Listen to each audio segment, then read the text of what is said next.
Agora, já que vocês estão rindo aqui, eu lembrei, só retomando um pontinho aqui, eu me lembrei desse negócio do pessoal ficar pegando apocalipse de jornal e... A gente não fechou esse... Eu vou dar um exemplo cômico, mas ele ilustra o absurdo que pode chegar. Esses dias um pastor amigo meu estava contando que um sujeito, ele falou que ele assistiu essa reportagem. Ele falou, eu vi na hora que estava passando. Sabe esses programas de reportagem, sensacionalista, né? E o sujeito que ele dizia que era Jesus, e os camaradas flagraram o sujeito roubando uma loja. E quando eles o prenderam, por que você eu sou Jesus, e por que você estava roubando a loja? Para cumprir a profecia. Como que fala que eu virar como ladrão? E Jesus virá como ladrão. Ele inesperado, então ele estava roubando. Ele estava roubando para cumprir. Hein? Você está entendendo? Então, assim, de uma história meio exasperada como esta, a outras ridicularidades mais comuns, nós temos hoje realmente, esse foi um dos alertas de Cristo. Virão falsos profetas, falsos mestres. E o curioso, já para fechar essa questão do Apocalipse, do sim, do ainda não, quando Jesus em Mateus capítulo 24, que a gente chama de o pequeno Apocalipse. Por que é o pequeno Apocalipse? Porque esse capítulo de Mateus é uma profecia do fim do mundo. Tá. Porque Jesus estava em Jerusalém, e o Saião conhece muito bem lá. Eu espero que um dia você vá ir para lá.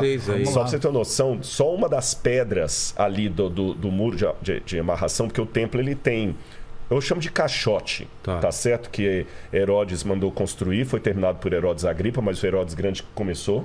E aqui no meio assim ficava o templo. Então o templo, não sei se a câmera está pegando, é como se o templo ficasse aqui no meio assim, ó. Aqui assim, agora pega. O templo ficasse aqui, né? E aqui tinha esse muro de arrimo aqui. Uma plataforma. Uma plataforma mesmo. E aqui no miolo era o Monte Moriá, que não dá para ser visto mais porque cobriu. Só aqui atrás ficaria o Muro das Lamentações, ou o Muro Ocidental. Só uma das pedras aqui tem 13,8 metros de comprimento sem emenda. Uma loucura aquilo. Imagina o tamanho disso. Sem emenda? Sem emenda. Pedra de calcário, né?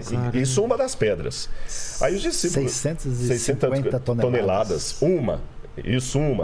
Uma pedra. Aí os discípulos, diz Mateus capítulo 24, estavam admirados com tudo isso aí que eles viram e tudo mais, que apesar do templo ter sido destruído, uma parte desse muro de arrimo está hoje ainda de pé. Aí a gente entende. Aí Jesus olhou para aquelas pedras e falou assim, olha, aqui não ficará pedra sobre pedra que não seja derrubada. Aí o pessoal ficou com a pulga atrás da orelha. Aí quando chegou no Muro Monte das Oliveiras, eles perguntaram, Senhor, diz-nos... Lado daqui. Quando acontecerá... Exatamente, porque é o lado do Oriente. Quando acontecerão essas coisas, que sinal haverá da tua vinda e da consumação dos séculos? Aí Jesus, a primeira coisa que ele falou é o seguinte, vejam que ninguém engane vocês. Porque certamente vocês ouviram falar de guerras e rumores de guerras.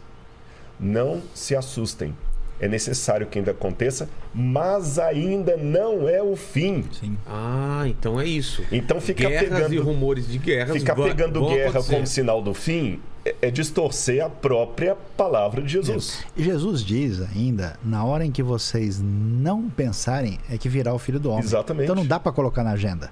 E tem um detalhe interessante, nesse Mateus 24, versículo 14. O Evangelho, né? Está escrito que o Evangelho do Reino será pregado a todas as nações. Nações significa todos os povos e etnias. Que isso é um contingente hoje de mais de 7.500 povos e etnias diferentes. Só um lugar como a Indonésia e como a Índia, cada um deles tem mais de 1.000.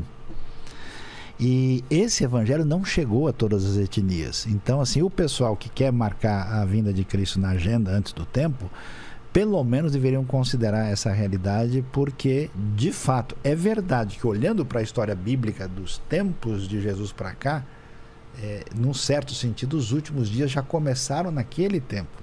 E se aproxima, mas não dá para a gente dizer é amanhã, é depois da manhã, é daqui a 5 anos, 10 anos. Esse tipo de atitude é absolutamente contrária ao espírito do Apocalipse. O Apocalipse não foi escrito para satisfazer a curiosidade de ninguém e nem para ninguém colocar nada na agenda. Foi escrito para você ser um tipo de pessoa impactado pela bênção, pela graça de Deus, para ter uma vida diferenciada desse mundão doido que está aí. Exatamente. Esse que foi o objetivo. E o curioso é que esse versículo que ele citou, que ele vai falando assim, não é o fim, é o princípio das dores. Aí quando ele fala, será pregado o evangelho do mundo, então virá o fim. Exato. Então esse é o grande sinal, sabe? Esse é o grande sinal. E o curioso é que Jesus fez uma mescla ali. ele misturou eventos relacionados ao fim do mundo, à volta dele, com a destruição de Jerusalém que aconteceu no ano 70. Ele fala, quando vocês viram o abominável da desolação... Que faz parte pro jeito hebraico de pensar. Exatamente. Você está entendendo? Então, olha, quando Jerusalém for cercada de exércitos, fujam para as montanhas, né, as mulheres estiverem grávidas naquele dia, aquela coisa. Ele falou, não, a realidade dali. Entendi. Então, é aquela questão. Eu tenho que desejar a volta de Jesus, ficar atento aos sinais dos tempos que ele falou, né? Vocês sabem reconhecer os sinais dos tempos e não sabe reconhecer quando a figueira, né? E não sabe reconhecer os sinais dos tempos. Então, são os dois extremos que temos que evitar. É o extremo do sensacionalismo interpretar os sinais dos céus, e dos céus e não sabe interpretar os sinais dos tempos.